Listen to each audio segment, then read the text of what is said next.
Peppers Entertainment Television. Turn on the heat.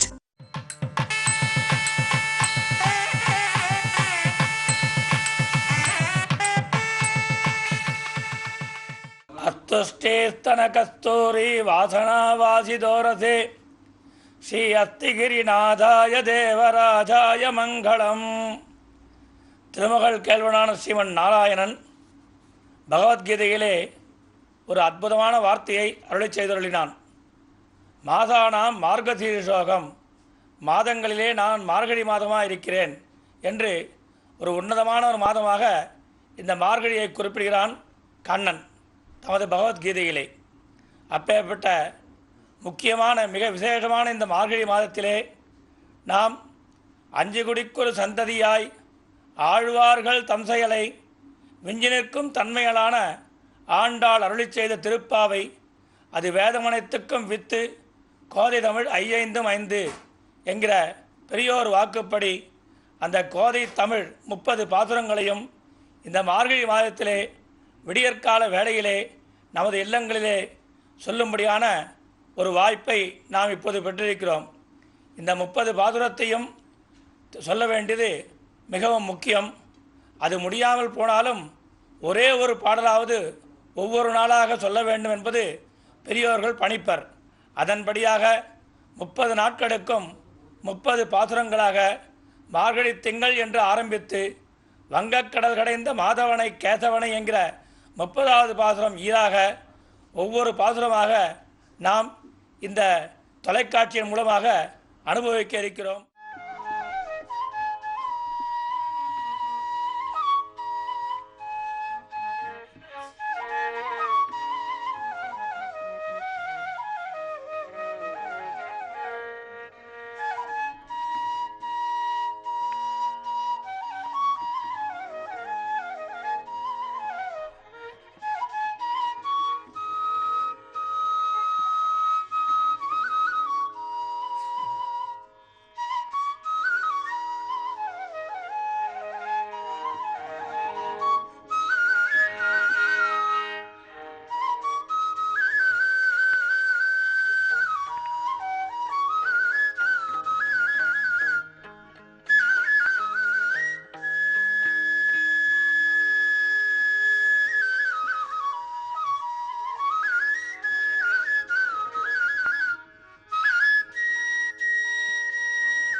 சிற்றஞ்சிறு காலே வந்துன்னை சேவிக்கும் சிற்றஞ்சிறு காலே வந்துன்னை சேவிக்கும் குற்றமறை அடியே போற்றும் பொருள்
அயர்வரம் அமரர்கள் அதிபதியான தேவபிரானால் மயர்வர முதலான மரளப் பெற்ற ஆழ்வார்களால் பாடல் பெற்ற திவ்யதேசங்கள் 108 தொண்டை நாட்டிலே உள்ள திவ்யதேசங்கள் 22. அந்த தொண்டை நாட்டிலே உள்ள 22 திவ்யதேசங்களிலே 15 திவ்யதேசங்கள் காஞ்சி மாநகரிலே உள்ளன. அந்த காஞ்சி மாநகரிலே முக்கியமான திவ்யதேசம் பெருமாள் கோயில் என்று அழைக்கப்படும் ஸ்ரீ காஞ்சி வரதராஜ பெருமான் ஆலயம். அதுதான் பெருமாள் கோயில். கோயில் என்றால் ஸ்ரீரங்கம், திருமலை என்றால் திருமலை திருப்பதி, பெருமாள் கோயில் என்றால் காஞ்சிபுரம் வரதராஜ பெருமான் ஆலயம். அந்த காஞ்சிபுரம் வரதராஜ பெருமான் ஆலயத்திற்கு தனிச்சிறப்பு உண்டு. அங்கே ஆழ்வார்கள் அதிகமாக அந்த கோயிலை பற்றி பாடாவிட்டாலும் பல மகனீயர்கள் ஆச்சாரியர்கள் எல்லோரும் மண்டி கிடந்த இடம். அங்கே ஆலவந்தார் அந்த எம்பெருமானை சேவித்து மகிழ்ந்திருக்கிறார். திருக்கச்சிலம்பிகள் என்ற மகனீயர், அவர் செட்டியார் குலத்திலே பிறந்தவர். செட்டியார் குலத்திலே பிறந்தாலும் ராமானுஜருக்கு குருவாக இருந்து திருவாலவட்டம் விசிறி வீசுதல், அந்த வரதாய பெருமானுக்கு தினமும் விசிறி வீசி 6 வார்த்தை எம்பெருமான் மூலமாக அறிந்து அதை ராமானுஜருக்கு அறிவித்து அதன் மூலமாகத்தான் ராமானுஜர் விசிஷ்டாத்வைத சம்பிரதாயம் என்கிற இந்த ஸ்ரீவைஷ்ணவ சம்பிரதாயத்தை வளர்த்தார். ஆக திருக்கச்சநம்பிகள் பேச்சின பெருமாள் அந்த தேவ பெருமாள். அதுக்கடுத்தபடியாக ராமானுஜர் சாலை கிணறு என்று செவலிமேடு என்கிற கிராமத்திலே உள்ள ஒரு சாலை கிணறு விந்தியமலைச்சாலையில் இருந்த ராமானுஜரை யாதவ பிரகாசர் என்ற ஒருவரிடமிருந்து காப்பாற்றி வேடனாக வந்து வரதராய பெருமாள் காத்து அந்த தேவப்பெருமாளும் அவருடைய பத்னியான பெருந்தேவி தாயாரும் இருவருமாக அந்த செவலிமேட்டின் கரையிலே உள்ள சாலை கிணற்றின் அடியிலே விட தீர்த்தம் கேட்க அந்த சாலை கிணற்று தீர்த்தை ராமானுஜர் கொடுக்க அன்று முதல் தம் வாழ்நாள் வரை காஞ்சியில் உள்ளவரை அவர் அனுதினமும் அந்த தீர்த்த கைங்கரியத்தை அந்த சாலை கிணறிலிருந்து சுமார் 6 கிலோமீட்டர் தூரம் உள்ள தேவப்பெருமாள் சன்னதிக்கு கொண்டு வந்து சமர்ப்பித்து கொண்டிருந்தார். அது இன்றும் வந்து அங்கிருந்து அந்த தீர்த்தம் வருகிறது, சாலை கிணற்று தீர்த்தம். ஆக ராமானுஜன் அங்கே இருந்தார். கூரத்தாழ்வான் தன் 2 கண்களையும் இழந்தார் கிருமிகண்ட சோழனாலே. ராமானுஜனுடைய கண்ணை பிடுங்கும்படியாக ஆணையிட்டான் கிருமிகண்ட சோழன் என்ற சோழராஜா. அது அறிந்து கூரத்தாழ்வான் ராமானுஜர் காவேரியில் ஸ்நானம் செய்யும் போது அவருடைய காஷாயத்தையும் அவருடைய திருதண்டத்தையும் தான் எடுத்துக்கொண்டு தானே ராமானுஜராக காட்சி கொடுக்க அந்த கிருமிகண்ட சோழனின் சேவகர்கள் அந்த கூரத்தாழ்வானை பிடித்து கொண்டு கிருமிகண்ட சோழனிடம் கொண்டு விட அவன் அவர் கண்ணை பிடுங்குமாறு ஆணையிட அந்த நாளூரான் என்கிற அவனது அமைச்சர் கிருமிகண்ட சோழனுடைய அமைச்சர் கூரத்தாழ்வானுடைய 2 கண்களையும் பறித்து விட்டார்.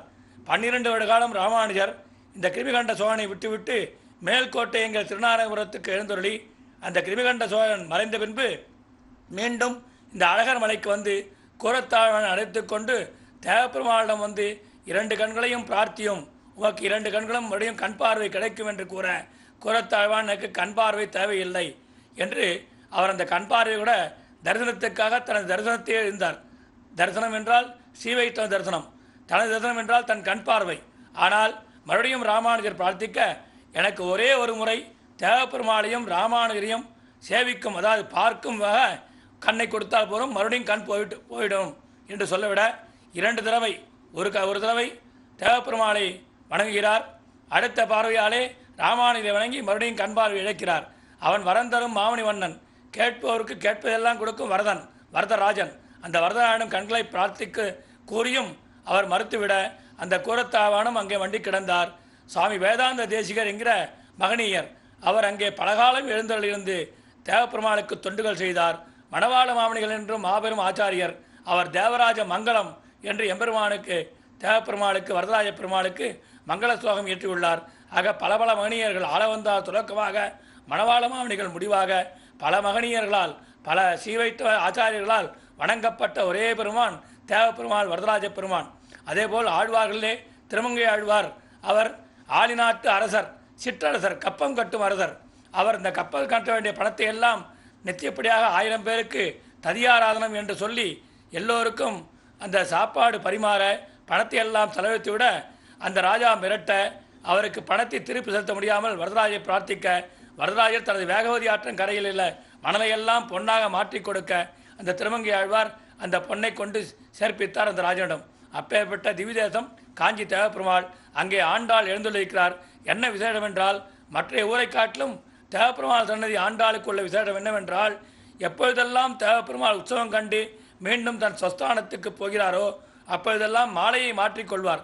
தேவப்பெருமாள் ஆண்டாலும் அவ்வப்போது அடிக்கடி மாலை மாற்றிக்கொள்ளும் ஒரே திவ்யதேசம் காஞ்சி வரதராஜ பெருமாள் ஆலயம் என்று கூறி இந்த காஞ்சி விருத்தாந்தத்தை ஓரளவு முடித்துக் கொள்கிறேன்.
Thank you.